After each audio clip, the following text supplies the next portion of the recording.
السلام علیکم ورحمۃ اللہ وبرکاتہ۔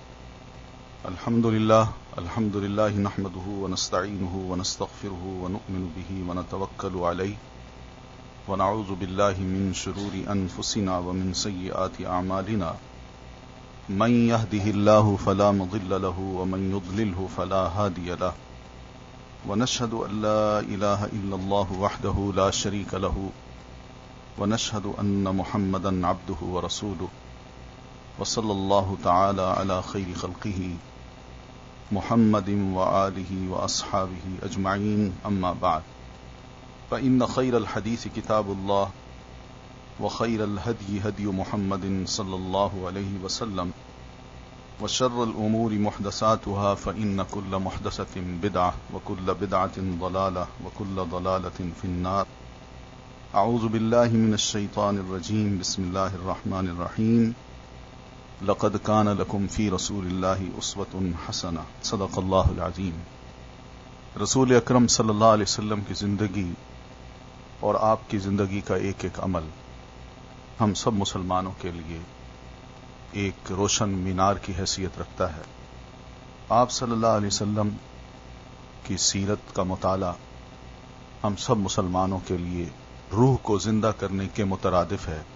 ہم یہ دیکھتے ہیں کہ رسول اکرم صلی اللہ علیہ وسلم کی ذات کے ساتھ 3 لفظ استعمال کیے گئے ہیں۔ ایک سیرت کا لفظ ہے، دوسرا سنت کا لفظ ہے، اور تیسرا حدیث کا لفظ ہے۔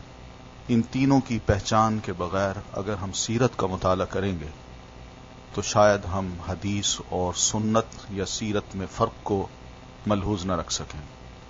اس لیے مناسب یہی ہوگا کہ ہم پہلے سیرت کے مفہوم کو جانیں، حدیث کے مفہوم کو جانیں اور سنت کے مفہوم کو جانیں۔ حدیث نبی علیہ الصلاۃ والتسلیم کے اقوال، آپ کے اعمال اور آپ کے جو اپروولز ہیں، خاموشی، جن چیزوں کو آپ نے برقرار رکھا ہے اس کو کہا جاتا ہے۔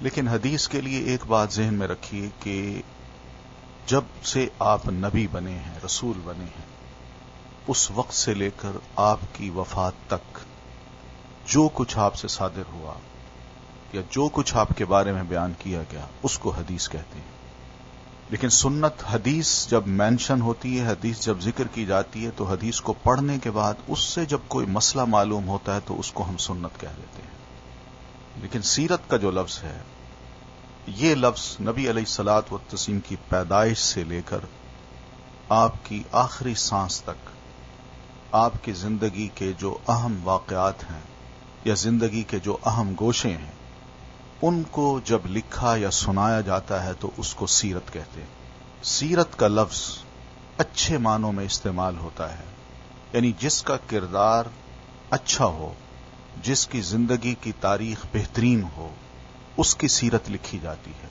لیکن جس شخص کی زندگی کی تاریخ اچھی نہیں، بہتر نہیں، بری ہے، اس کے لیے سیرت کا لفظ استعمال نہیں ہوتا اور نہ ہی اس کی سیرت لکھی جاتی۔ تو یہ ایک مختصر سا فرق ہے جو ہمیں ملحوظ رکھنا ہے۔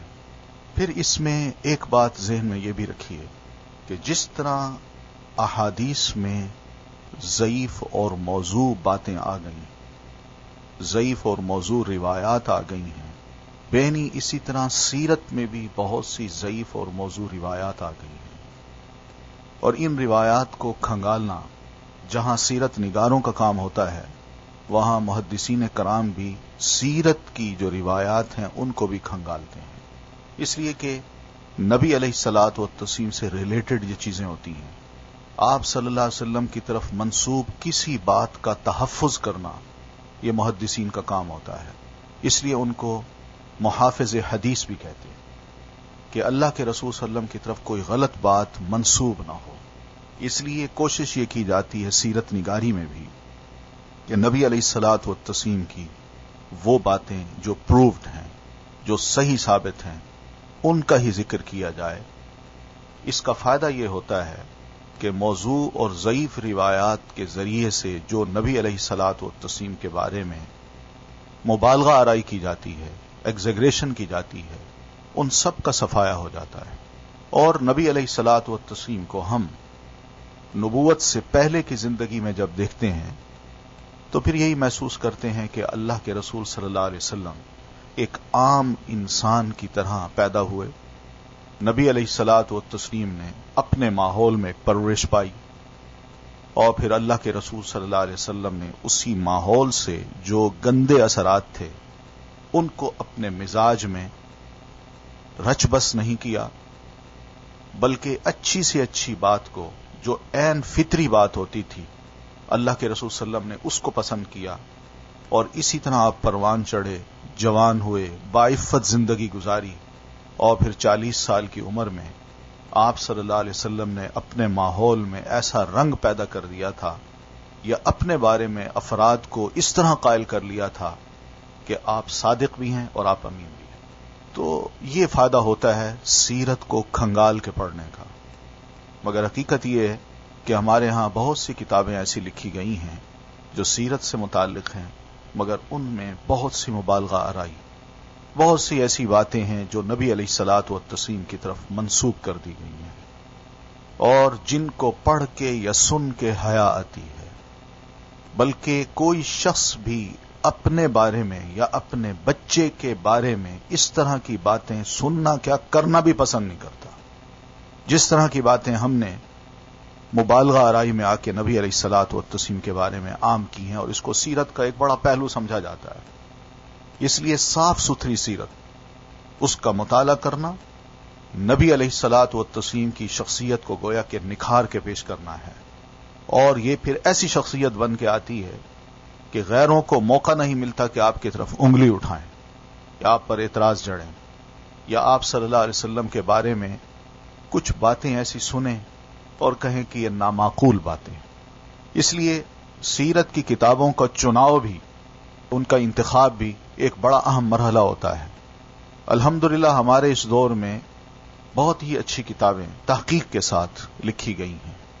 یہ کتاب جو آپ کے ہاتھوں میں ہے، یہ انڈیا کے ایک بہت بڑے اسکالر، بالکل سادہ مزاج، انڈیا میں رہنے والے، نبی علیہ الصلوۃ والتسلیم کی محبت میں اور آپ کی اطاعت میں اور آپ پر ایمان میں کسی سے کم نہیں تھے.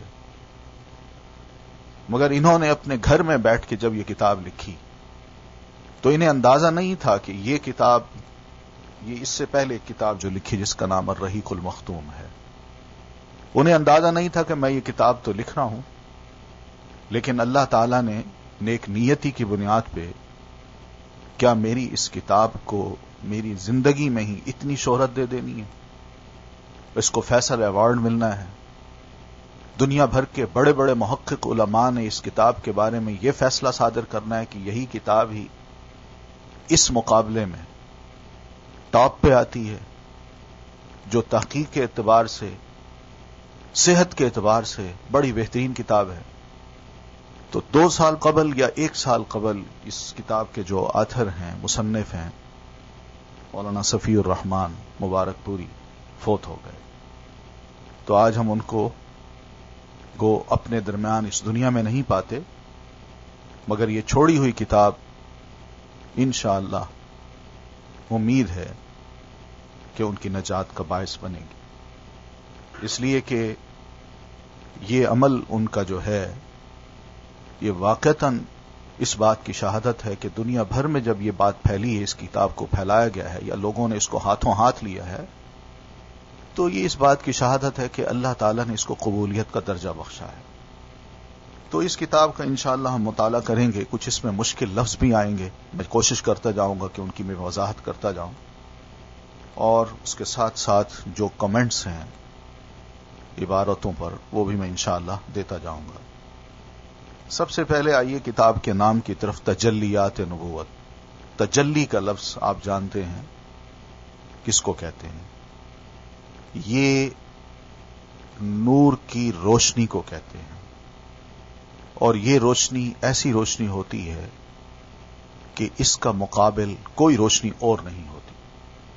اس کی نسبت کی جاتی ہے، اگر اللہ کی طرف اس کی نسبت کی جائے تو کہتے ہیں تجلی الہی، کہ اللہ کی تجلی. اللہ اپنی تجلی یعنی اپنے نور کی روشنی کو جب پیش کرتا ہے تو اس کا مد مقابل کوئی نہیں ہوتا، کوئی آنکھ نہیں ہوتی جو اس نور کو برداشت کر سکے یا اس روشنی کو برداشت کر سکے۔ جیسے آپ نے پڑھا ہے کہ حضرت موسیٰ علیہ الصلاۃ والتسلیم نے عرض کی تھی کہ اللہ مجھے اپنے آپ کو دکھا، تو اللہ تعالیٰ نے فرمایا تھا کہ تم مجھے نہیں دیکھ سکتے۔ ان کے مزید اصرار پہ اللہ نے فرمایا اچھا ٹھیک ہے، اگر دیکھنا ہے تو پھر میں اپنے نور کی روشنی کو اس پہاڑ پہ پھینکتا ہوں، تم پہاڑ کو دیکھتے رہو، اگر تمہاری آنکھ اس روشنی کو برداشت کر سکی تو پھر تم مجھے دیکھ سکو گے، ورنہ نہیں دیکھ سکو گے۔ تو اللہ تعالیٰ نے جب اپنی تجلی یعنی اپنے نور کی روشنی اس پہاڑ پہ پھینکی تو حضرت موسیٰ علیہ السلام اس پہاڑ کو دیکھ رہے تھے تو برداشت نہیں کر سکے، بے ہوش ہو کے گر گئے۔ یہ قرآن مجید میں موجود ہے۔ اسی طرح نبی علیہ الصلاۃ والتسلیم کے اپنے کردار کی، اپنی سیرت کی ایک روشنی ہے۔ اس روشنی کا مقابل بھی دنیا کی کوئی شخصیت نہیں ہے۔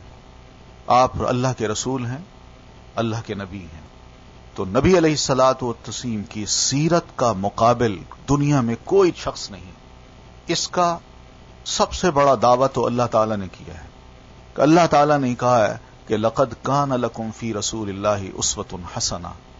مسلمانوں، تم سب کے لیے نبی علیہ الصلاۃ والتسلیم کی جو ذات ہے اس میں بہترین نمونہ ہے۔ آپ کا ایک ایک عمل تم سب مسلمانوں کے لیے، سب انسانوں کے لیے اس قابل ہے کہ اس کو فالو کیا جائے۔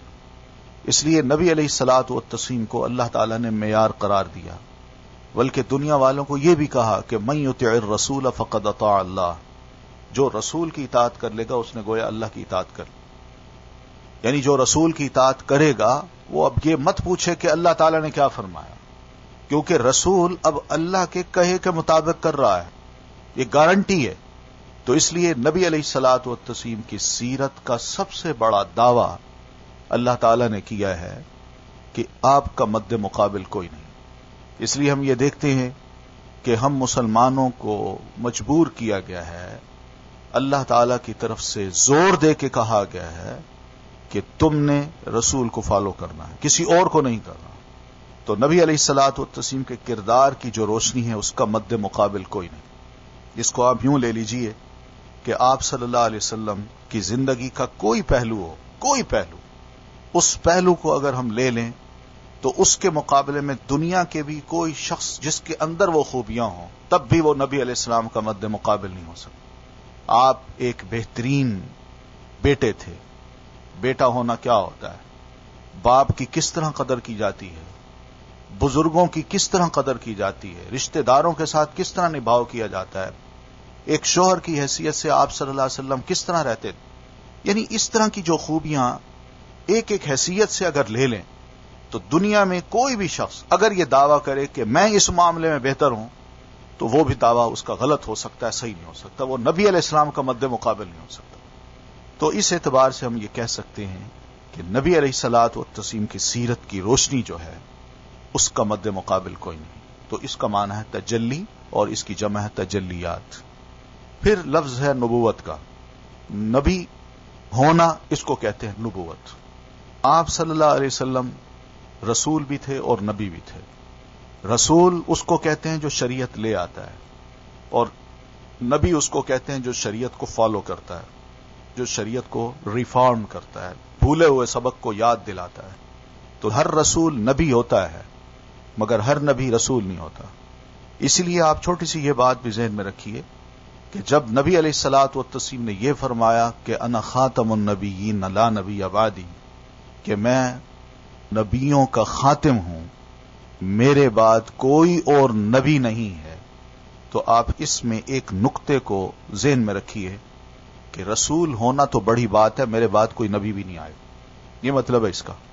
یعنی رسول ہونا تو بڑی بات ہے، آپ نے یہ نہیں کہا لا رسول بعدی کہ میرے بعد کوئی رسول نہیں ہوگا، بلکہ آپ نے یہ کہا لا نبی بعد، میرے بعد کوئی نبی نہیں ہوگا۔ تو رسول ہونا تو بڑی بات ہے، نبی بھی نہیں آ سکتا۔ یہ نبی علیہ الصلاۃ والتسلیم کی سیرت کی کتاب ہے جس کا انشاءاللہ ہم آج مطالعہ کریں گے، اور اس کے ابتدا میں ہی ایک سلام پیش کیا گیا نبی علیہ الصلوۃ والتسلیم کی ذات پر، لیکن یہ غائبانہ سلام ہے، یہ یاد رکھیے۔ یعنی غائبانہ کا مطلب یہ ہے جس طرح ہم یہاں بیٹھ کے کہتے ہیں اللہم صلی علی محمد، اے اللہ نبی علیہ الصلوۃ والتسلیم پر درود السلام نازل فرما، آپ پر اپنی خاص رحمت نازل فرما، یہ غائبانہ سلام ہے۔ تو نبی علیہ الصلوۃ والتسلیم دنیا میں موجود نہیں ہے، اس لیے آپ صلی اللہ علیہ وسلم پر جس طرح درود پڑھا جاتا ہے اسی طرح کا سلام بھی پڑھنا ہے۔ یہ ہمارے ملک کی، پاکستان کی ایک بہت بڑی علمی شخصیت، بہت بڑے عالم بھی تھے، شاعر بھی تھے، اور نبی علیہ الصلوۃ والتسلیم سے بڑی محبت کرنے والے انسان تھے، جن کا نام ہے مولانا ماہر القادری۔ انہوں نے یہ سلام نبی علیہ الصلوۃ والتسلیم پر پیش کیا۔ اس کو بعض بچوں نے بڑے اچھے طریقے سے گا کے بھی پیش کیا ہے، اور وہ اگر کیسٹس مل جائیں تو واقعی ان کو سن کے ایک اثر ہوتا ہے کہ نبی علیہ الصلوۃ والتسلیم پر کتنی اچھی عقیدت اور محبت سے یہ سلام پیش کیا جا رہا ہے۔ سلام اس پر کہ جس نے بے کسوں کی دستگیری کی، سلام اس پر کہ جس نے بادشاہی میں فقیری کی، سلام اس پر کہ اسرار محبت جس نے سمجھائے، سلام اس پر کہ جس نے زخم کھا کر پھول برسائے، سلام اس پر کہ جس نے خون کے پیاسوں کو قبائیں دی، سلام اس پر کہ جس نے گالیاں سن کر دعائیں دی، سلام اس پر کہ جس کا ذکر ہے سارے صحائف میں، سلام اس پر ہوا مجروح جو بازار طائف میں، سلام اس پر کہ جس کے گھر میں چاندی تھی نہ سونا تھا، سلام اس پر کہ ٹوٹا بوریا جس کا بچھونا تھا۔ تو یہ مولانا ماہر القادری رحمت اللہ علیہ نے نبی علیہ الصلوۃ والتسلیم کی تعریف میں یہ سلام پیش کیا ہے۔ پھر اس کے بعد ہے مدحت النبی۔ مدحہ مدحت، مدح کی مؤنث ہے جس کا مطلب ہے تعریف کرنا۔ اللہ کی جب تعریف کی جاتی ہے تو اس کے لیے حمد کا لفظ استعمال ہوتا ہے، حمد کا لفظ۔ اور جب کسی اچھے انسان کی تعریف کی جاتی ہے شعر میں یا الفاظ میں تو اس کو مدح کہا جاتا ہے۔ نبی علیہ الصلوۃ والتسلیم کی مدح بھی آپ کی زندگی میں آپ کے سامنے کی گئی اور آپ نے اس کی اجازت خود دی۔ حضرت حسان بن ثابت رضی اللہ تعالی عنہ صحابی رسول ہے، آپ صلی اللہ علیہ وسلم کی مخالفت زوروں پہ ہے۔ عرب حضرات جس طرح بڑے بڑے خطیب ہوا کرتے تھے اس طرح بڑے بڑے شاعر بھی تھے، تو ان کے شعراء نے نبی علیہ الصلوۃ والتسلیم کے خلاف شاعری کی، عجیب و غریب شعر کہے، اور ان کو ہر محفل میں پڑھتے تھے جس میں نبی علیہ الصلوۃ والتسلیم کا مذاق اڑایا جاتا تھا۔ اور یہ محفلیں ان کی یا تو خانہ کعبہ کے ارد گرد کی ہوا کرتی تھیں یا ان کے سالانہ میلے جو ہوا کرتے تھے وہاں پر، یا مختلف قبائل میں کوئی بھی اکٹھ ہو وہاں پر، تو یہ مخالفین وہاں پہنچ کے نبی علیہ السلام کے خلاف بڑی شاعری کرتے تھے۔ اور یہ شعر ظاہر اس کا ایک اثر ہوتا ہے، لوگ انجوائے کرتے ہیں، ہنستے ہیں، تھوڑی سی بات کر دی جائے خوب مذاق اڑتا ہے اس میں۔ تو یہ باتیں آہستہ آہستہ پھیل رہی تھی تو نبی علیہ الصلوۃ والتسلیم کو بڑی تکلیف ہوئی۔ تکلیف اس معنی میں نہیں تھی کہ میری ذات کو نشانہ بنایا گیا ہے، بلکہ تکلیف اس معنی میں تھی کہ رسالت کو نشانہ بنایا جا رہا ہے۔ تو اللہ کے رسول صلی اللہ علیہ وسلم نے ایک بار مسجد نبوی میں نماز کے بعد صحابہ کرام سے فرمایا کہ کون ہے جو مجھے قریش کی اذیت سے بچائے۔ وہ شاعری کرتے ہیں اور میرے خلاف اشعار کو انہوں نے ہر جگہ کہنا شروع کر دیا ہے، کون ہے جو قریش کی اذیت سے مجھے بچائے۔ تو حضرت حسان بن ثابت رضی اللہ تعالی عنہ انصاری ہیں، خزرج قبیلے کے یہ تھے، بزرگ تھے، کھڑے ہوئے، اپنی زبان نکالی، جتنا زور لگا سکتے تھے اتنی زبان انہوں نے باہر نکالی اور عرض کی اللہ کے رسول یہ زبان آپ کو بچائی۔ نبی علیہ الصلوۃ والتسلیم نے فرمایا کہ کیف تہجوہم وانا من قریش، مجھے یہ بتاؤ کہ قریشیوں کی تم کس طرح حجب کرو گے۔ حجب کا مطلب ہے کہ شعر میں کسی دوسرے کی حجب کرنا، اس کی مذمت کرنا۔ تو آپ نے فرمایا تم کس طرح قریشیوں کی مذمت کرو گے جبکہ وَأَنَا مِنْهُمْ، میں انہی میں سے ہوں۔ یعنی میں بھی قریشی ہوں، جب تم قریشیوں کی خبر لوگے تو میں خود بخود بیچ میں آ جاؤں گا، یہ کیسے ہوگا؟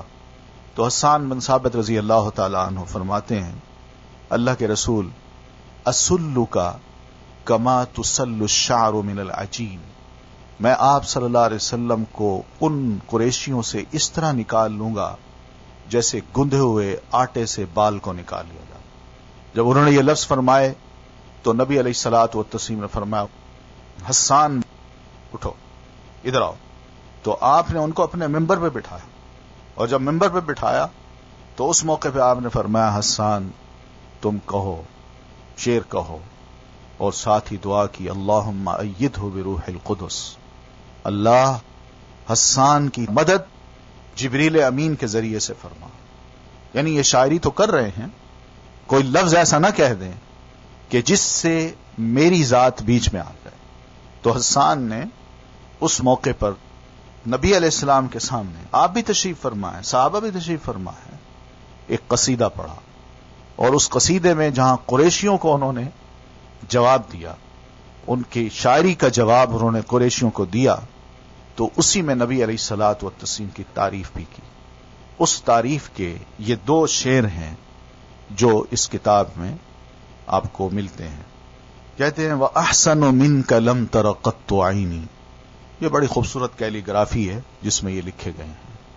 وَأَحْسَنُ مِنْكَ لَمْ تَرَ قَطُّ عَيْنِي وَأَجْمَلُ مِنْكَ لَمْ تَلِدِ النِّسَاءُ، کوئی انسان آج تک میری آنکھ نے آپ سے زیادہ خوبصورت کبھی دیکھا ہی نہیں۔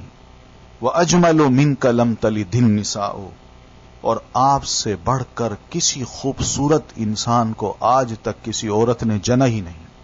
خُلِقْتَ مُبَرَّأً مِّن كُلِّ عَيْبٍ، اللہ کے رسول آپ تو ہر عیب سے پاک صاف پیدا کر دیے گئے ہیں، کوئی عیب نہیں ہے آپ میں۔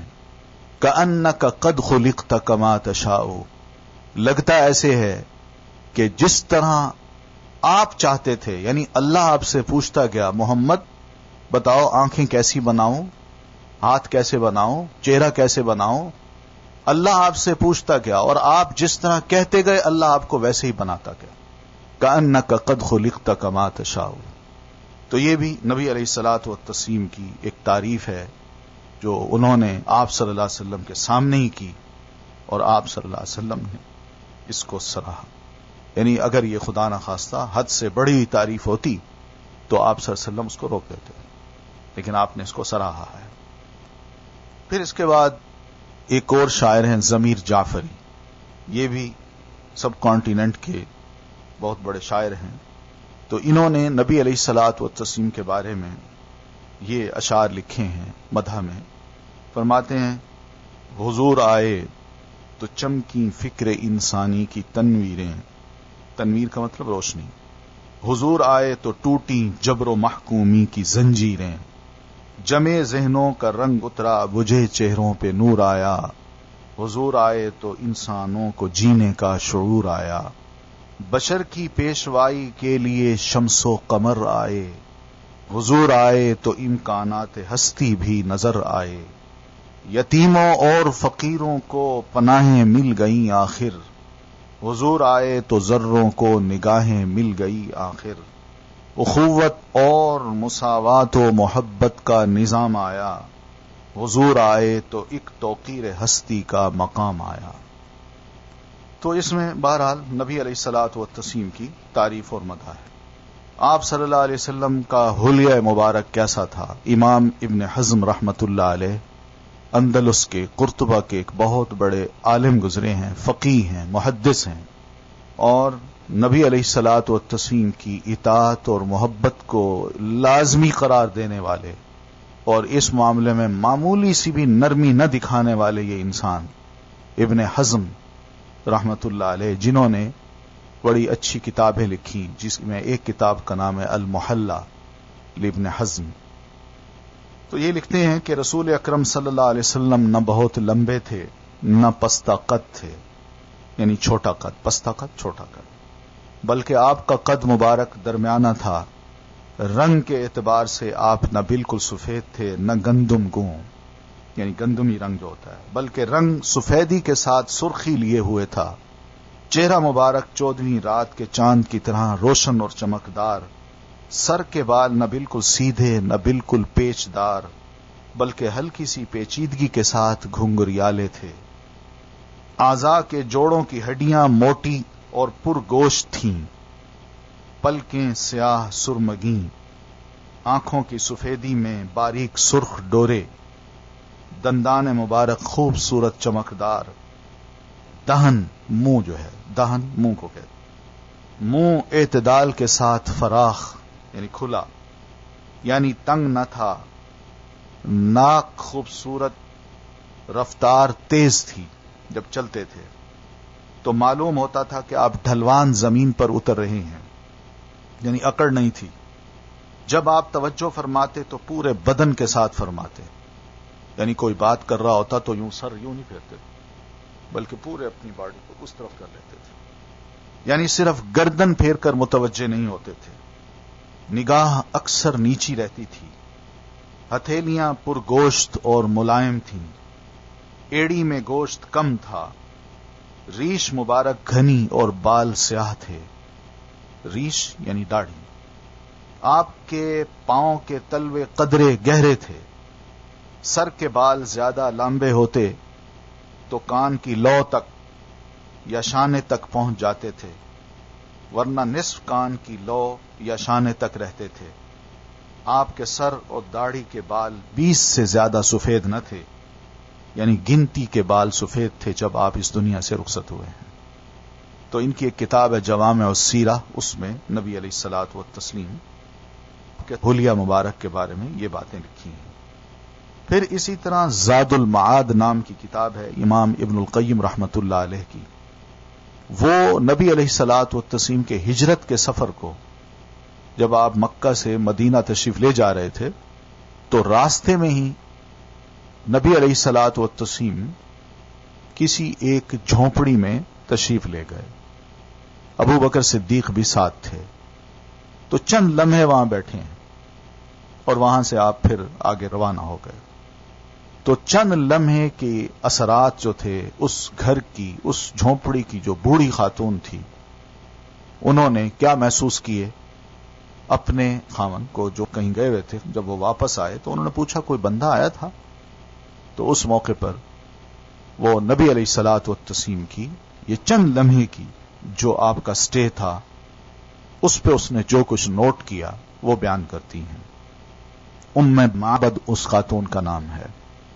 وہ کہتی ہیں کہ ایک پاکیزہ روح، کشادہ چہرہ، پسندیدہ خو، نہ توند نکلی ہوئی نہ چندیا کے بال گرے ہوئے، زیبا، صاحب جمال، آنکھیں سیاہ و فراخ، بال لمبے اور گھنے، آواز میں بھاری پن، بلند گردن، روشن مردمک، سرمگی چشم، باریک و پیوستہ ابرو، سیاہ گھنگریالے بال، خاموش وقار کے ساتھ گویا دل بستگی لیے ہوئے، دور سے دیکھنے میں زیبندہ و دل فریب، قریب سے نہایت شیریں و کمال حسین، شیریں کلام، واضح الفاظ، کلام کمی و بیشی الفاظ سے معرہ، تمام گفتگو موتیوں کی لڑی جیسی پروئی، میانہ قد کے کوتاہی سے حقیر نظر نہ آتے، نہ طویل کے آنکھ اس سے نفرت کرتی،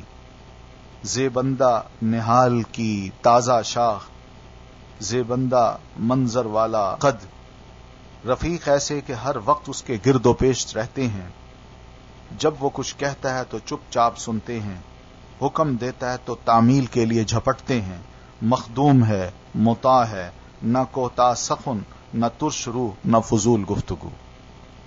اس طرح اس نے جو لفظ بولے ہیں سیرت کتابوں میں ہیں اور بڑے بھاری بھرکم لفظ ہیں، لیکن عربی ادب کا ایک شاہکار ہیں وہ، اس کا انہوں نے مختصر ترجمہ تو کیا ہے لیکن یہ وضاحت طلب ہے۔ تو انشاءاللہ آگے یہ سب باتیں آ رہی ہیں تو ہم انشاءاللہ ان کو پڑھیں گے۔ تو نبی علیہ الصلوۃ والتسلیم کی سیرت کے جو پہلو ہوتے ہیں، عام طور پر ہم جب سیرت کی کتابیں پڑھتے ہیں تو ہمیں یہ محسوس ہوتا ہے کہ اس طرح آپ کی سیرت کو بیان کیا جاتا ہے کہ آپ مکہ میں پیدا ہوئے، فلاں سال تھا، یہ حالات تھے، بچپن آپ کا یوں گزرا، جوانی آپ کی یوں گزری، 40 سال کے تو آپ کو نبوت ملی، پھر اس کے بعد آپ نے دعوت و تبلیغ کا کام شروع کیا، 13 سال مکہ میں رہے، وہاں بڑی مخالفتیں ہوئیں، پھر مدینہ ہجرت کر گئے، 10 سال وہاں رہے، اور اسی دوران آپ نے مکہ فتح کیا، پھر اس کے بعد آپ بیمار ہو گئے، پھر فوت ہو گئے۔ یعنی اس طرح ہم سیرت کو پیش کر دیتے ہیں۔ تو یہ تو ایک عام انسان کی بات بھی ایسی کی جا سکتی ہے، سیرت کو اس طرح پیش نہیں کیا جاتا۔ جب بھی نبی علیہ الصلوۃ والتسلیم کی زندگی کا کوئی اہم واقعہ ہو تو سیرت کا مفہوم یہ ہوتا ہے کہ ہم مسلمان اس کو پڑھ کے اپنے لیے کوئی نہ کوئی سبق نکالیں، کوئی نہ کوئی لیسن جو ہے نا وہاں سے اخذ کریں، تب تو ہوتا ہے سیرت کا فائدہ۔ اس لیے بعض سیرت نگاروں نے نبی علیہ الصلوۃ والتسلیم کی سیرت کے ان پہلوؤں کو ذکر کر کے ساتھ ہی سبق آموز باتیں بھی کر دی ہیں، تاکہ مسلمان جب سیرت کی باتیں پڑھیں تو آپ کی زندگی کے ان پہلوؤں کو سامنے رکھ کے اپنے لیے بھی زندگی گزارنے کے کچھ اصول متعین کر لیں۔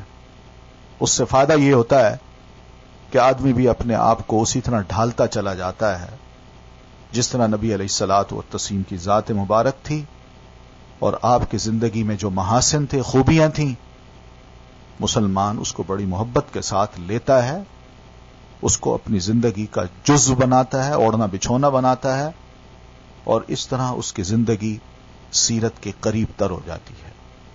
پھر اس کو لطف آتا ہے کہ ہاں یہ ہے وہ زندگی جو کہ کسی بھی انسان کو گزارنی چاہیے۔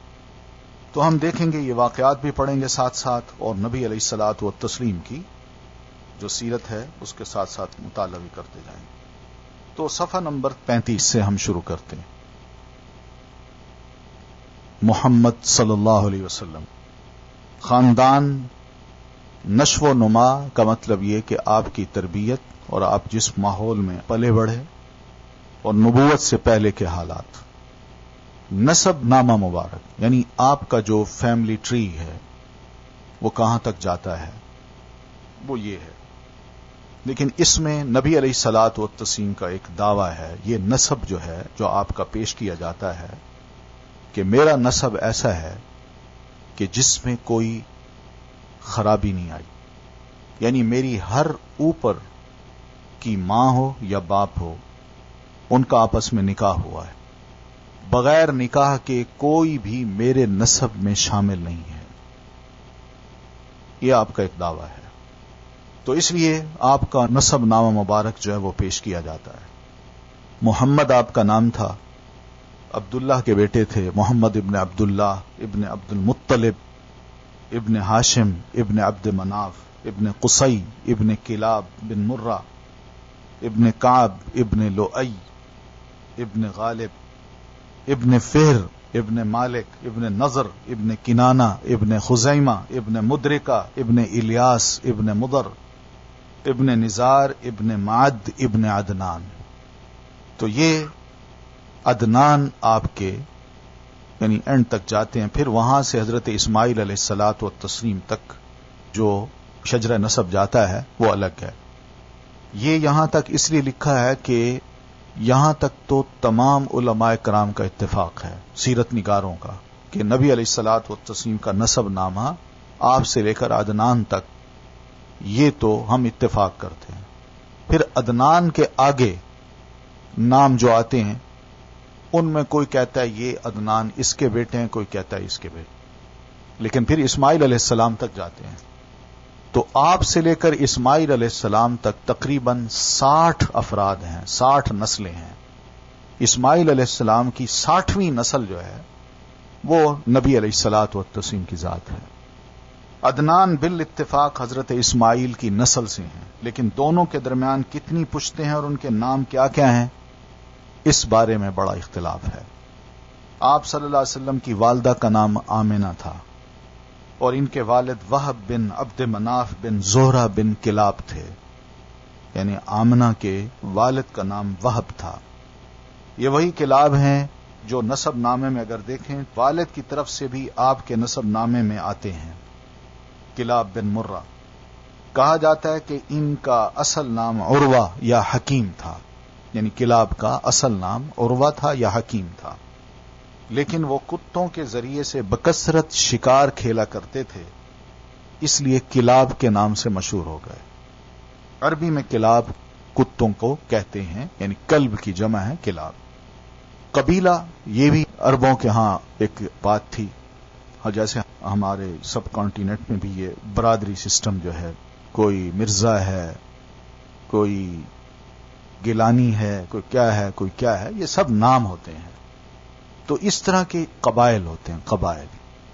تو آپ قبیلہ قریش سے تعلق رکھتے تھے، یعنی آپ قریشی تھے، جو پورے عرب میں سب سے معزز قبیلہ تھا۔ قریش دراصل فہر بن مالک یا نضر بن کنانہ کا لقب تھا، بعد میں اس کی اولاد اسی نسبت سے مشہور ہو گئی، یوں وہ قریشی کہلائی۔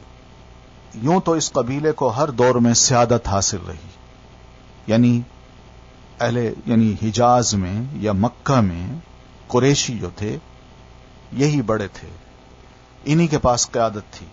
لیکن قصی کو ایک منفرد مقام حاصل ہوا، جو آپ کے اوپر کے دادا ہیں، قصی ان کا نام ہے، ان کو ایک منفرد مقام حاصل ہوا۔ ان کا نام زید تھا، قصی کا نام زید تھا، اور وہ بچپن میں یتیم ہو کر والدہ کے ساتھ ملک شام کے قریب قبیلہ عذرہ میں جا بسا تھا اور وہیں پلا بڑا تھا۔ لیکن جوان ہو کر وہ مکہ آ گیا قصی، اور کچھ ہی دنوں کے بعد خانہ کعبہ کا متولی بن گیا۔ یہ قبیلہ قریش کا پہلا شخص تھا جو خانہ کعبہ کا متولی بنا۔ متولی ہونے کا مطلب یہ تھا کہ اسی کے ہاتھ میں خانہ کعبہ کی کنجی ہوتی تھی، وہ جس کے لیے جب چاہتا تھا کعبے کا دروازہ کھولتا تھا۔ یہ لفظ قابل غور ہیں، ذرا نوٹ کیجئے کہ کعبہ کا متولی ہونے کا مطلب یہ تھا کہ اس کے پاس خانہ کعبہ کی کنجی ہوتی تھی، وہ جس کے لیے جب چاہتا تھا کعبے کا دروازہ کھولتا تھا۔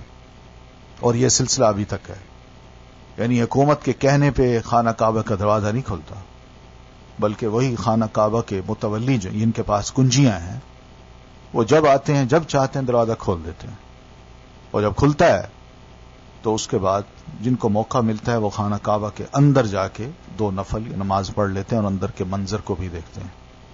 علاوہ ازیں قریش مکہ سے باہر آباد تھے، اس لیے اس نے یعنی قصی نے ان تمام قریشیوں کو مکہ کے اندر لا کر آباد کیا۔